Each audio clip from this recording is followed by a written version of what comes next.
in Paris. They did this all without me, which was great. So I'm going to go back to Paris and see who else they hire next year. So Ben, going off the grid. Thanks, Mike. All right. No pressure there, right? They close this off. All right, so what do I want to talk about today? So I guess hopefully we'll be light, because I'm sure everybody's brain is far too full. I'll be referencing back to a lot of things that have come before. I kind of just want to go off on some new directions that I've been looking at with, as was on the previous slide here, my postdoc Gangguo Tang, who is here, and a grad student who recently graduated, Badri Bhaskar, and another postdoc, Pari Shah. Just on some ideas of kind of extending some of the things that I think we know well and we love, things like L1, to kind of continuous spaces, because we live in a very continuous world, and kind of think we have classical signal processing algorithms kind of deal with things that models of reality that exist in real numbers. But oftentimes when we try to come up with nice succinct representations, what we end up with is this picture, which I stole from Rich Baranick. This picture appears in every talk that Rich Baranick gives. Unfortunately, he wasn't here this week to mock him about this. So we always try to make things into a nice gridded linear algebra problem. And the question is always, in everything, and this has been a question in PDEs since they started using computers, is just what's the price for discretization? What's the price for going off the grid? And so I'm going to look today just at the very particular case of L1, something that I think now we know and love and we feel is respected. And the question is, what actually happens when we take our L1 problem and we try to put it back off the grid? Right? What happens when we try to work with continuous parameters and still do L1? So the motivating example that I'm going to use throughout, I'm hoping that we can make this more general later, but I'm just going to motivate with a very simple one, which is just a sum of complex sinusoids. It's like kind of a really, really simple single model. So here we have our kind of standard sum, a very sparse sum, so k hopefully here is going to be small, of complex exponentials. And we're going to assume that the frequencies are not known to us, nor are we going to, and the c's are also not going to be known. And we'd like to estimate them both simultaneously. And they're both going to be real valued. Actually, the c's will be complex valued. The f's will be, maybe let's say, normalized in 0, 1. Okay? Kind of very standard, kind of almost classical signal processing problem. This appears all over the place. Obviously, it will come up in spectroscopy, and it's used in direction of arrival estimation, a variety of sampling theory. But with small tweaks, we can actually see this all over the place. So for example, if we look at things like ultrasound and seismology, there we're going to have time delays that don't necessarily lie in the grid. This is kind of like the counterpart now in the time domain rather than the frequency domain. And then sometimes if we're using something like GPS, we're actually going to have to deal with both. We'll deal with time and frequency, and delay and Doppler. In imaging, we also have a similar kind of thing where now we're going to have a spike train of sources that live somewhere, maybe, and then they're going to be convolved with what's called a point spread function due to imaging characteristics. So some kind of Rayleigh imaging is actually going to kind of blur out these deltas. And again, the goal is to actually localize where are the actual, where are the stars in the sky, where are the fluorescents on my carbon nanotubes in that other picture. And if I take the Fourier transform, this looks like the problem I started with again. It's a sum of complex sinusoids, again, with frequencies that I don't know. So here's, I guess, the formulation. This is the spectrum estimation problem. The goal is to find a combination of sinusoids agreeing with some time series data where the frequency lies in 0, 1. And it's not in the grid. OK, so how would you do this? I was asking you guys. It turns out that the earliest example I know to solve this is due to Prony. It goes back to 1790 or 1795 or something like this, the dawn of time. And Prony's method is really beautiful. It just uses the theory of polynomials. So let me give you a contemporary version of Prony's method rather than his method, which sometimes looks confusing. So if we make the simplifying assumption that the coefficients are all non-negative, these c's are non-negative, which basically means that everything is in phase,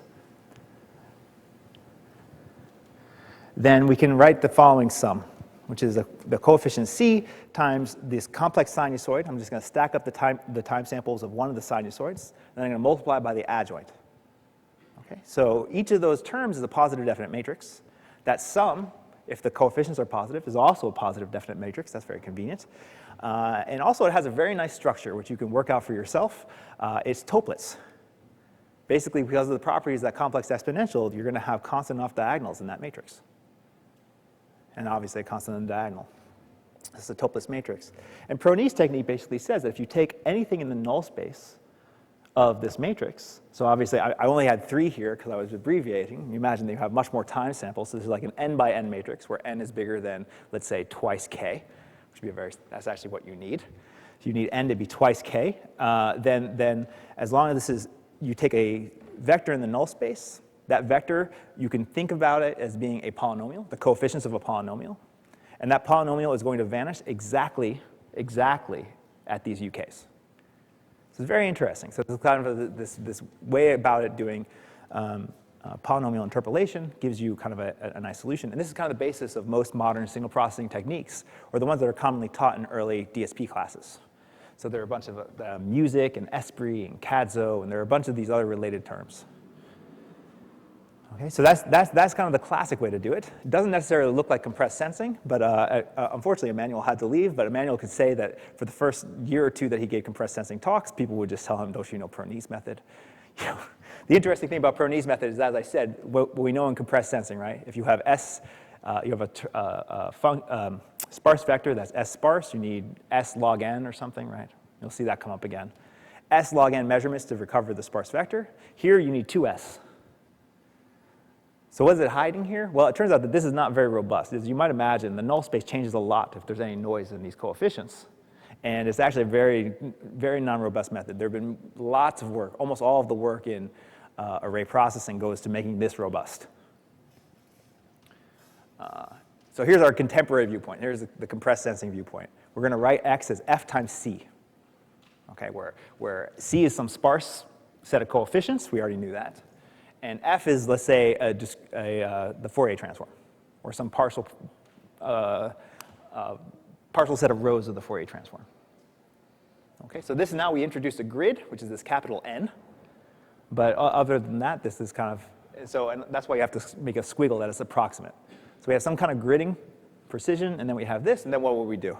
Now that I know that X is basically a sparse vector, I know it's Thursday, but you guys know, what would you do? David, what would you do? Oh, L1 magic. Yeah, you saw it with the lasso, right? Of course. What else are we going to do? There's nothing else to do. We just run the lasso. We minimize that function, plus mu times the norm of C sub 1. We get out some answer. But of course, now we know that we're on a grid. So now the question is, the original frequencies, these UKs, weren't necessarily on that grid.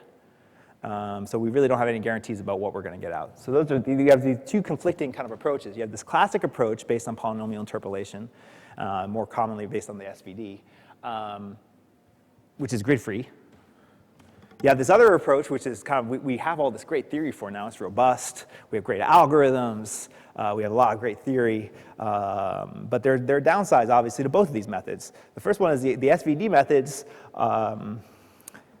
You really need to know how many sinusoids you're looking for to make these things work. This is kind of a common practice. They're slightly unstable. I get into fights with reviewers about how unstable they are, but we have plots. We'll show you these plots later. And all of the theory about the SVD methods ends up being something like they saturate the Kramer-Rao bound asymptotically. That's about the extent of you can get a little bit more precise than that, but they're all kind of asymptotic results. On the other hand, the L1 method has this problem that you have a grid. This is not a gridded problem. So the question is just how should we bridge this gap? How can we bridge this gap? And that's what we're going to talk about for the remainder of today. Okay? So it's kind of like almost like the first compressed sensing problem, because it's from 1790. So we want to kind of hope to maybe, using what we now know about compressed sensing, let's say some things about this problem. Okay? Really straightforward. So there's our setup. So what are we going to do? What method are we going to bring to the table? To do that, I want to go back to kind of something a little bit, trying to get off the grid directly in this kind of problem. I have a matrix equation, y equals phi times x. I know that the number of rows of phi is less than the number of columns, and I would just like to find x. So I have just an overdetermined system. The question is, which x do you pick? And you have an infinite set of solutions, and now the question is just which one do you pick? So I think Venkat talked about this yesterday. Francis talked about a very complementary approach, just 2 minutes ago. So we have kind of two different ways of looking at the same problem. The idea is you leverage something that you know, right? You either leverage the fact that this thing there's either rank or sparsity or smoothness or some other kind of property of this signal. And so the general question is, how would I actually, if I knew this in advance, how would I design an algorithm to solve this problem which goes as follows? I give you a linear equation, I give you some kind of prior about the solution, and then I want to solve it. Yes, Han? Yeah. Yeah. Let's just be simple and say one single signal. Yeah. Yes, as an infinite dictionary. Yes, exactly. That's the setup. So now I'm going to actually return to something. I'm going to start with something maybe a little bit simpler, but also more general, and then use that to actually apply it back to basically what I want to get to the heart of is this. We kind of have a general procedure now to solve this kind of problem. When I say, it's a very rhetorical question, obviously. We kind of know as a community how to do it, and I'm just going to walk us through what we always do.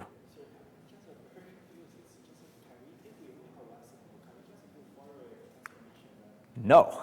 So the Fourier transformation does actually not give you back the frequencies. When you do a finite Fourier transform, you do not get the frequencies back. You're actually in the limit that you take an infinite number of samples, then you get them back. But Pro-Ni takes 2S samples. So I have a sine wave. I take the first 2S samples, and then I'm able to actually, I have a sum of S sine waves. I take the first 2S samples. I can actually recover the coefficients and the frequencies exactly. I don't have to go to infinity. So that's the question is, how does that work, and how can we actually kind of understand that in our framework? Does that make sense? Okay, so the question is just like, you can't just take the Fourier transform. It's a little bit hard to see that, but if I have a very short number of samples, you're going to get a very noisy signal back. Okay? All right. So let's go to this general thing, and I just kind of want to walk through what we kind of always do. So what we always do, and it always ends up looking, well, not always, but more or less, a lot of things kind of reduce to this. You identify the simple model, which are the red dots on the corner of this here. This is our sparse vectors. So if I color in these sparse vectors, I get the L1 ball. I color in the convex hull of the sparse vectors, I get the L1 ball. And what does it mean to minimize the L1 norm subject to linear equality constraints? It means blow up the L1 ball until it hits the equality constraints. Okay, that is that definition of that problem. I stole this picture very shamelessly from a paper by Candes, Romberg, and Tao, basically motivating the use of this heuristic. And the idea is that if I have a sparse solution, or if I have a solution that I care about, it's going to lie very far out in the convex hull. And the convex hull is going to be very pointy where I care about. So I blow up this ball, and I'm going to hit at one of these corners. That's the intuition, and that's actually the theory that you go and use. So here's another example, rank. We've been hearing things about matrix rank. Here are 2x2 matrices that are rank 1. They are these red circles, again with norm 1. You color in their convex hull. This ends up being the nuclear norm. The nuclear norm is the basis of many different heuristics for solving problems involving low-rank matrices. This is just the sum of the singular values of the matrix. And again, the picture looks the same. The pointy parts, the extreme parts, are the convex hull. And this is kind of the basis behind Mariam Fossel's thesis, and also my work with Mariam and Paulo Perillo on kind of understanding how why this heuristic has been so successful for so long at finding low-rank matrices. It kind of led to matrix completion in a variety of other fields. Okay, so all right, so there's another one. You could do it for, let's say, integer programming. This would be another case, and this is kind of like for my computer science friends in the room, this would be the simplest thing that you would try, and then it will immediately not work, but that's okay. Well, let's just try it. Where we have a problem that involves integer solutions, we try to just minimize the convex hull norm, which turns out here to be the infinity norm, and then sometimes you get a solution. We can actually characterize when that works as well. It's the same picture. It turns out it doesn't work that well. You basically need this problem to be incredibly overdetermined. You essentially need, if you have a binary vector in Rn, then you need n over 2 linear measurements to define it. So it's not necessarily useful for heuristics, but it's kind of interesting that you can have a very similar analysis. Okay, so there were 3, and I could keep going. I might tell you a few more. Obviously, we're going to have to get to how we do the same idea for these kind of complex sinusoids, but let's just start here. So we have this model that we'd like to fit. We have some atoms that we know. I've told you in advance, these are the basic building blocks. We want to fit some kind of sparse combination of these basic building blocks, and we always do the same thing. We blow up the convex hull until it hits the affine space. And you could define that as minimizing the sum of the absolute value of the coefficients subject to this decomposition holding. That's always what it is. So it looks like the L1 norm, but this set of these alphas that you're choosing, you could have an infinite collection of alphas. The set of rank 1 matrices is infinite. The set of complex sinusoids is infinite. And so you get a different, problem out depending on how you pick these atoms. Okay. So we call these things atomic norms just because we couldn't find a clean name for them in the literature because they're very and it was kind of funny after the nuclear norm to go to atomic norms. I tell that joke too many times. But the idea here is exactly what I said at the beginning. You take your convex hull, you blow it up until you hit X. And it turns out under very mild conditions, that's exactly what I said. On the previous slide, it's the sum of the coefficients subject to the decomposition holding. It's the smallest sum of absolute coefficients subject to the decomposition holding. And so it kind of gives us an idea. This is when I said how do we design an algorithm, this at least gives us an optimization problem. The optimization problem is minimizing the atomic norm subject to my data holding true. Okay, and so that's kind of a meta algorithm. The nice thing is that this atomic norm is always convex by construction. It's always convex. It's not necessarily always solvable. However, we want to know under what cases is it solvable efficiently and how we actually go about doing that. Okay, so we have a kind of meta approach to solving these kind of complexity constrained problems. So in some work with Venkat Chandrasekaran, who unfortunately had to catch a flight, so I can't say nice things. Maybe I should stop saying nice things about him. Didn't get a chance to see him this afternoon. And with Paulo Perillo and Alan Wilsky, we wrote a nice a paper just kind of detailing how this works in general. Kind of gives you a one way. It says when can you solve it. It kind of gives you a few different algorithms for how you might solve it. It gives you nice ways to get complexity results, which I'll talk to you about in a second. And I guess what's kind of cute is it gives you a general idea. It gives you a starting point for something to try when you bring a prior to the table. So oftentimes I think this is not the prior necessarily in kind of a probabilistic sense. This is more of a kind of structural sense. It gives you something to try and something to analyze. So some examples of things that you can kind of use in this framework. So Francis talked a little bit about block sparsity. You could do these kind of group sparsity in a very similar setup. If you use submodularity, you get a slightly different norm than if you use this atomic norms, but who's checking? They're basically the same thing. And in this case, again, you have an infinite dictionary because you're looking at these kind of more complex subspaces. For ranking things and for permutations, you can also define this very similarly. If you take the convex hull of the permutations, you get the doubly stochastic matrices. And so now it basically kind of motivates, this gives you a framework to understand when does that doubly stochastic relaxation work to recover permutations. And there are other examples. We're going to focus a lot on that top one, which is the idea of moments, actually just the idea of complex sinusoids. But there are also, you could do cut matrices. In that case, actually, you cannot solve the problem, but it can be approximated using semi-definite programming, and you can determine how well it does via growth index inequality. You can even think about tensors in this framework as well, and it gives you kind of a way forward towards a heuristic for dealing with tensors. Okay, so there are lots of things we can solve. And what's nice is that actually it also gives you one way to prove things, which is actually how we're going to prove things about moments. I just wanted to spend a second because I said this at the boot camp, and I'm going to say it again. There's basically only one thing you do. The nice thing when you do convex, when you make the problem convex, it makes what you prove very clear. And that's the following. If I want to show that X is the thing that has the smallest norm subject to equality constraints, I just look at all the directions that make the norm smaller. I look at all the directions that stay feasible. And then I just prove that they intersect at 0. So it kind of gives you one way to, it tells you what exactly you have to show every time. And pretty much every result in compressed sensing, in matrix completion, and a variety of these other kind of structured sparsities reduces to this. You prove this in a variety of different ways. So that's If only it was that easy. But in the case of, in the paper with Venkat, we actually analyzed the case of Gaussian matrices, and it reduces to just computing the Gaussian complexity of this set of directions. But in general, this is what you have to do, and this is what we're going to aim to do here. Okay, but just to, well, I always show this slide, but not necessarily. The other nice thing about this framework is it actually, for problems that we knew the answer to already, it kind of gave us really nice bounds on the number of measurements required to recover simple models. So it tells you, basically, we know that for the hypercube, if you have, in this case, I've given many variants of this talk. Clearly, this talk was taken from a talk I gave in statistics. You can tell by the notation here, because what is that P doing there? P is the number of parameters, N is the number of measurements. So you need, for the hypercube, if you have a p-dimensional vector, you need, the number of measurements should be half p.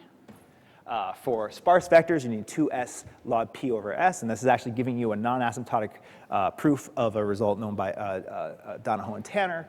You can get results for block sparsity. You get a very nice result for matrices. This number on this side is basically the number of numbers required to write down the singular value decomposition, and you only need a factor of 3 more to recover it from kind of random measurements. So it's kind of, it gives you basically the results you expect, and it gives you very tight bounds on estimating how many measurements you need in a variety of these different problems. So this is kind of another reason we really like this framework. We could also do something like with robust recovery. I'm going to skip this slide. And we can also do a statistical robust recovery. It's too late in the day to go through that one. Those two are too dense. Anyway, but you could also get statistical rates. Let's just say it this way. If you were to solve something like the lasso, we can again get things that you kind of know to be true. You get things like that if I have a low-rank matrix, then the number of measurements I'm going to need is R divided by the number of parameters. If you have a sparse vector, then it's going to be S log P over P. So it's kind of, it's what you expect to get. So that's the nice thing. We kind of have a way to do this statistically. We have a way to do this deterministically. We kind of can recover a lot of results we know. But here's the question. Can we prove things we didn't know yet? How do we prove things we didn't know? And for that, we're going to return to our fun problem of spectrum estimation. So for this, we could be a lot more specific. We could talk about exactly what comes out of this framework. Okay, so in spectrum estimation, again, sparse combination of sinusoids. What are the atoms? These are the atoms. So basically what I'm going to assume, I'm assuming a very simple model here, which makes it very confusing. I'm assuming that the phi matrix is the identity. Right now, the phi matrix is the identity. So you just see the vector. And we just want to say, does the atomic norm return the decomposition? That's the first question we'll ask. So the atomic norm, what we're going to do is we're just going to write down the components of a single sinusoid with no coefficient and a phase. So this is one sinusoid with a phase. The phase and the frequency are real. And if you take convex combinations of these, you get samples like we have up here. And classical techniques, like I said, like all of the ones that you learn in signal processing, if you take the first year grad class, basically use this Toeplitz thing. They use this Toeplitz matrix being positive definite and the properties of the null space of that matrix to prove all of their results. So we're going to follow that lead. It turns out that if I wanted to do this problem, which is minimize my norm subject to some data, what am I going to do? I have my atomic set. The question is, how do we actually solve this? And how can we actually find or approximate the signal from partial measurements and from noisy measurements? All right. So here's how it works. Again, remember this slide. I showed it to you at the beginning, so hopefully this is probably the most important one in the whole talk, just something to remember. The trick is always you take your vector of sinusoids, you multiply by its adjoint, that's positive definite. I sum up I take CK, I multiply that in, and I sum them up, and I get a positive definite Toeplitz matrix. It turns out that the convex hull of the atoms, in the case that you have positive coefficients, so it means that they are in phase, is exactly the set of positive definite Toeplitz matrices. And when you have phase, you basically just have to add an extra dilation. It's a little more complicated, and it's definitely too late in the day to go through the details to prove this, but it's very not hard to say that the norm of a general one, where these CKs are general, are you put X on the border of the Toeplitz matrix. You just try to complete this matrix. You want to find a Toeplitz completion of this matrix that's positive definite, such that the diagonal of the Toeplitz matrix plus this upper coefficient T, the sum is as small as possible. It's a little bit of a confusing looking expression, but that's basically what, so basically we're taking into account a phase by basically bordering the topoless matrix with X. Okay. And what you can actually show is that the null space of this topoless matrix corresponds exactly to a polynomial that vanishes at the UKs, just like in Prony's technique, but it turns out we don't need to actually use that anymore when we solve our problem. We have another way of actually recovering these frequencies. Okay? And so this is what one of the convex hulls look like. This is our funny picture. It's a very beautiful object. This is called the moment curve. And this is actually the moment hull. The black line on the outside is the moment curve. And the coefficients here lie on the circle. So here's that picture again. This is a curve where we're just tracing out cosine of t, cosine of 2t, cosine of 3t. And then if you kind of draw in the convex hull, you get this object. This object has a lot of nice convex properties. In particular, if you take a gridding of that and then you connect the lines, every line here, every line between 2 points forms a face. So it forms an edge. It's called neighborly in this definition. Unfortunately, when we actually add phase, like we have in real life, so you actually are allowed to have sinusoids that appear out of phase, which often happens in spectroscopy, it happens in direction of arrival, the object gets a lot more complicated. And you actually need a lot more measurements to decode things that have phase than that don't. But that shouldn't be particularly surprising for folks who've played with sinusoids before, because you can do things like destructive interference. So basically, if I take two sinusoids and I add them, I'm still going to have a very big signal. But if I take two sinusoids and the frequencies are close, and I subtract them, I can have this thing vanish. And there's even crazier things you can do. There's a great example in a paper by Emmanuel Candez and Carlos Fernandez-Granda where you basically can have 1,024 samples. You have a signal that has basically 48 sinusoids. The coefficients all sum to 1, and then what you observe has norm 10 to the minus 70. So basically, you can get, the more sinusoids you add, the nastier this destructive interference gets. And so that's kind of why this problem is actually much harder when you have phase, and when you have realistic settings. Okay, so let me add one more thing. I've been showing you this slide over and over. We have to add one more thing. In order to avoid this kind of catastrophic interference, what we're going to do is assume that the frequencies in our bases are far apart. Essentially, we're kind of assuming a resolution, like a Rayleigh limit for the problem. We're assuming that we have a little bit of separation. I'm still not assuming they're on the grid. They can be anywhere you want. They just have to be far apart from each other. And then we're going to solve our atomic norm lasso-like problem, because this is what we do. We just replace the L1 with this atomic norm. Okay, so what can we actually prove about this? We can prove that the mean square error goes as follows. It goes as S, the number of coefficients, log n over n, where that's the observation time. So the mean square error goes to 0 if you have an infinite observation time. We would hope so. That works for the Fourier transform as well. But here we actually have a very quantitative bound in a finite regime. And moreover, this is minimax optimal. Almost, up to n over s, but who's counting that extra log amongst friends today? So at the end of the day, basically no algorithm can ever do better than s log n over s over n. So essentially the atomic norm is giving us kind of the, as good as we can expect to do, even when these frequencies, we assume this well separation.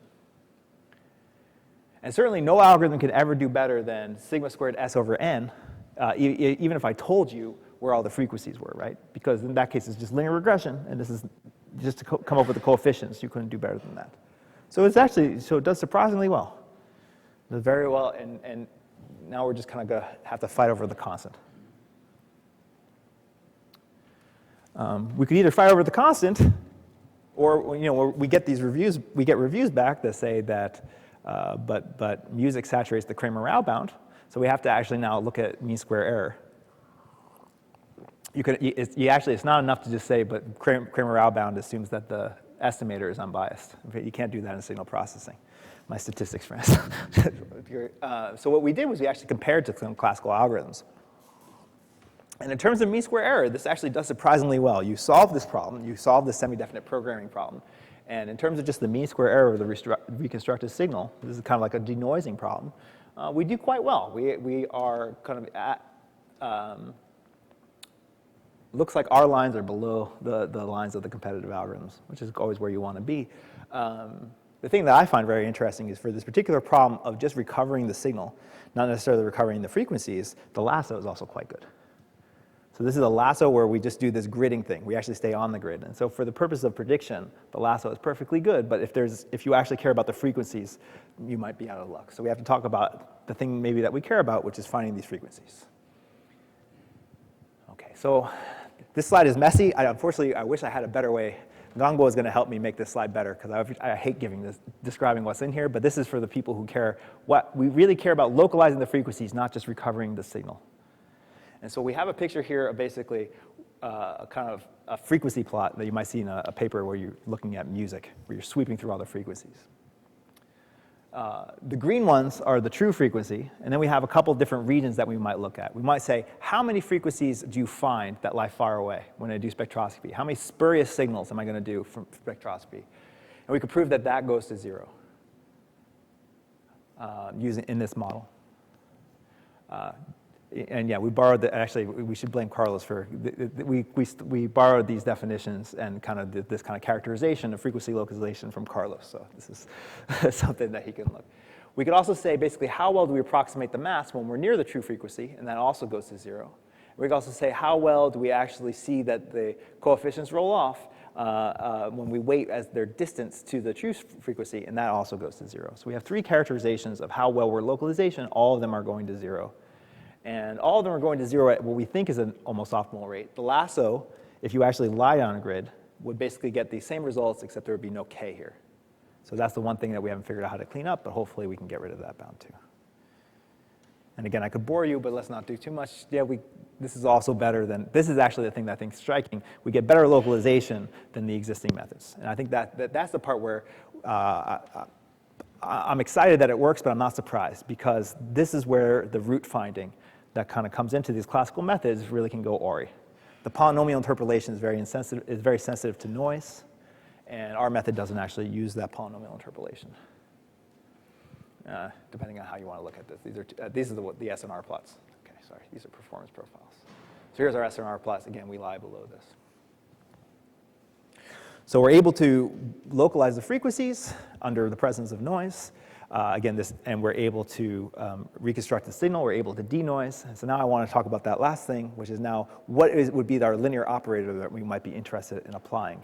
How do we bring in now, can we estimate the signal under missing data, under partial information?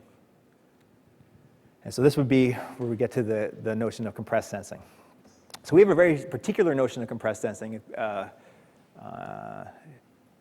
I know that I thought the author was in the room. There's a paper by some folks at Michigan that look at a different model for compressed sensing when you're with non-grid-based frequencies. But we're kind of modeling a very particular model that was introduced by Candes, Romberg, and Tao.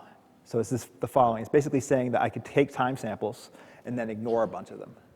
So you want to say that what if I were only to require time samples on this kind of sparsely sampled grid? Okay, this is the kind of compressed sensing model. This was kind of when the word compressed sensing was invented, this was kind of what we meant. So it would be basically, let's just take a random subset of samples from 0 to n-1. We'll take a random subset of some size, and then say, how many random samples do we need to actually recover the signal exactly? This is the heart of what we mean in compressed sensing. But what we'd like to say here is now, let's not restrict the frequencies to lie on a grid. Let's actually be off of a grid. So what we're going to do is, again, now we have a linear constraint. We have a measurement model. We're going to try to localize these frequencies under that model. And we have a method using semi-definite programming to extract the frequencies and the coefficients. And so basically, our proof is, the analysis here is inspired by a result by the original paper by Candes and Fernandez-Granda on this topic. They used a different norm in this setting, but it turns out that these two things end up being equivalent. They use something called the total variation norm. We use the atomic norm. They turn out to be equivalent norms. But what essentially was proven in the first paper was that if we assume that the signals are separated, and we take 2S samples, which is kind of what Prony's setting, and we have no noise, then L1 works too, provided that you have separation. Now, in some sense, this is a bit of a negative result because actually L1 requires these, if you don't have good separation, you can actually, L1 doesn't work. So kind of this atomic norm does not work in the case that you don't have good separation. But pro-knee works, even though pro-knee is very insensitive and very noise sensitive. So in some sense, it's almost a negative result. However, the proof techniques, which again are, we have a subspace, we have a set of directions that make our function smaller, and we want to prove that they intersect at 0. The proof techniques extend to a lot of exciting results. So there are a bunch of follow-up papers just basically kind of building on the structure of this proof, showing that it's actually robust, showing that also that we can now recover things from partial information. And so this is our theorem. It says that if we take a longer observation time, but very few samples, so just s times log s over log n, s times log n, and I don't know if you actually need this log s, but it just comes out in our calculation, then you can, again, now recover things with separation 4 over n. So a longer observation time lets you resolve signals that are closer together, frequencies that are closer together. And this is kind of at the heart of why people were interested in compressed sensing to begin with. If you take uniform samples and you actually do these experiments, you take one of these phantoms that you see in the first compressed sensing paper, you take equispaced samples, you get a very crude image when you try to do reconstruction. However, if you just jitter them a little bit, and so you make them so they're on a grid of size n rather than s, you get a great reconstruction. And so we actually now, on the grid, this is really just what's in the original compressed sensing paper, but off the grid, this is new. And it's very, very neat that you can actually recover these things and their real values. I think the other takeaway that's interesting, because always what we think in compressed sensing is somehow that we need some kind of incoherence in order to make things work. You need somehow that your dictionary elements have dot products that are very small. Here we have an infinite dictionary, and in particular you have candidate solutions whose dot product is quite large. So we don't actually have coherence. But what we do have is that the true solution has to have this kind of resolution condition. And essentially the true solution is, are pairwise and coherent with each other.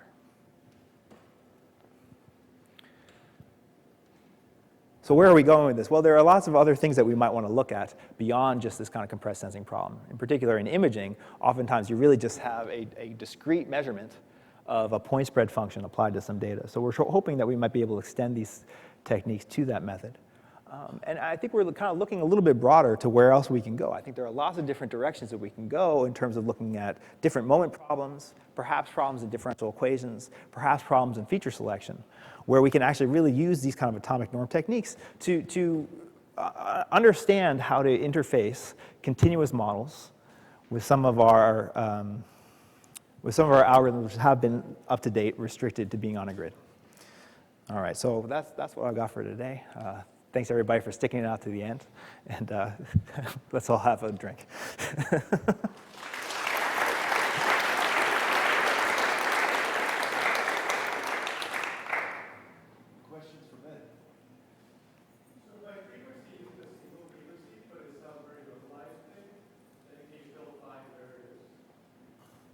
Sorry, repeat the question? A signal that's very localized in frequency. Right. But it's still like find what frequency is at in time. Is it just one sinusoid?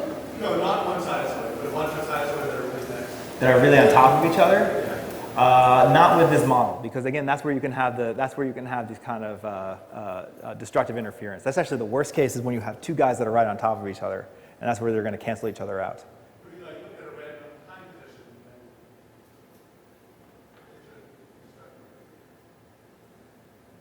Well, we had that example ways. Let's see if I can get to that quickly. I always forget how to do this. Maybe on slide 15.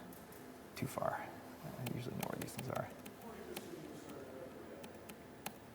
This is the example where you have two frequencies that are very close to each other, right?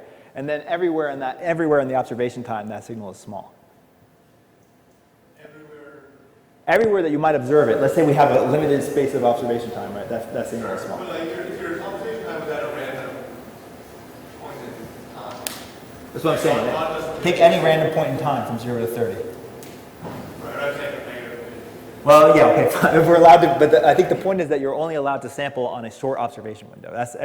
That's really the key here, is that the short observation time is what really makes the problem hard.